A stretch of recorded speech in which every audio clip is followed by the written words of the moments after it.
Good day everyone, I am Donita Salbico and for today's video we are going to talk about The Monk's Tale from Canterbury Tales by Geoffrey Chaucer. When Chaucer's tale of Melibea is finished, the host says for the second time that he wishes his wife could hear the tale of Prudence and her patience and wise counsel. His wife, he goes on to extrapolate, is an ill-tempered shrew. Turning to address the monk, he bids him be Mary of Sheer and asked whether his name is John, Thomas, or Albon, asking which house he is of. Admiring the monk's skin and stature, the host jokes that he could be a good breeding foal if only he were allowed to breed. Religion, the host goes on, has taken up the best breeding people and left just the puny creatures to populate the world. The monk takes all this joking well and promises a tale or two or three of the life of Edward the Confessor, but first announces he will tell some tragedies of which he has 100 stored up. Tragedy, as the monk defines it, it is a story from an old book of someone who fell from high degree and great prosperity into misery, and ended wretchedly. Tragedies are also usually presented in hexameters, he thinks.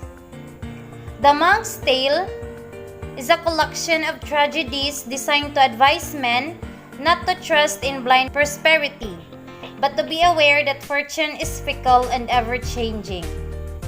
Lucifer. Lucifer is the first tragedy told, who fell from angelic heaven down to hell. Adam is next, the one man not born of original sin, who was driven from paradise. Samson. Samson's tale is told at greater length, explaining how he fell from grace when he admitted his secret to his wife, who betrayed it to his enemies and then took another lover. The story is that Samson slew 1,000 men with an ass's jawbone, then prayed for God to quench his thirst. From the jawbone's tooth sprang a well. He would have conquered the world if he had not told Delilah that his strength came from his refusal to cut his hair.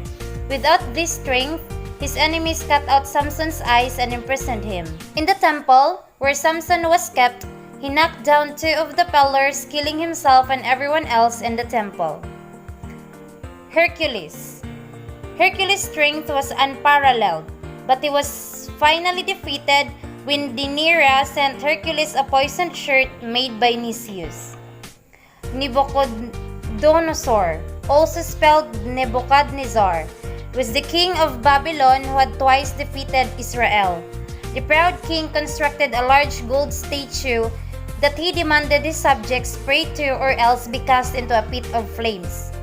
Yet when Daniel disobeyed the king, Nebuchadnezzar lost all dignity, acting like a great beast until God relieved him of his insanity. The next tragedy is about Balthasar, the son of Nebuchadnezzar, who also worshipped false idols. He had a feast for 1,000 of lords in which they drank wine out of sacred vessels. But during his feast, he saw an armless hand writing on a wall. Daniel warned Balthasar of his father's fate. Daniel warned him that his kingdom would be divided by Medes and Persians. Balthasar, according to the monk, exemplifies the way that fortune makes friends with people before making enemies with them. Zenobia, who was beautiful and victorious in war, is the next tragic hero of the tale. The queen of Palmyra refused the duties of women and refused to marry until she was forced to wed Odenathus. She permitted him to have sex with her only so that she could get pregnant, but no more. Yet the proud woman, once Odenathus was dead, was defeated by the Romans and paraded through Rome bound in chains. King Pedro of Spain, subject of the next story, was cast from his kingdom by his brother. When attempting to regain his throne, Pedro was murdered by this brother. Peter, king of Cyprus, is the next subject. He brought ruin on his kingdom and was thus murdered. Bernabo Visconti, wrongly imprisoned by his nephew.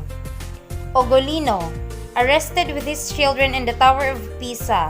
One son died of starvation and started chewing his own arm. They all died in the end. Nero, a cruel and lustful man. He killed himself knowing he would be assassinated.